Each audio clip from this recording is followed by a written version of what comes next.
Modern Rheem water heaters are designed to alert you when something isn't right, using blinking LED lights, digital displays, or even smartphone notifications through the EcoNet app. These error signals help identify specific problems, often related to sensors that monitor temperature, flame detection, or overall system safety.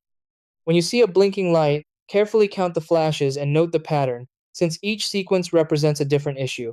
Your owner's manual is the most accurate guide because codes can vary by model.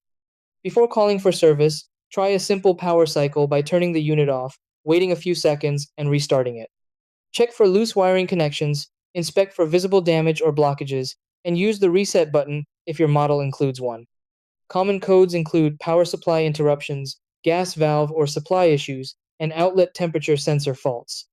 If the error continues after basic troubleshooting, it's best to contact a licensed technician to avoid safety risks or voiding your warranty.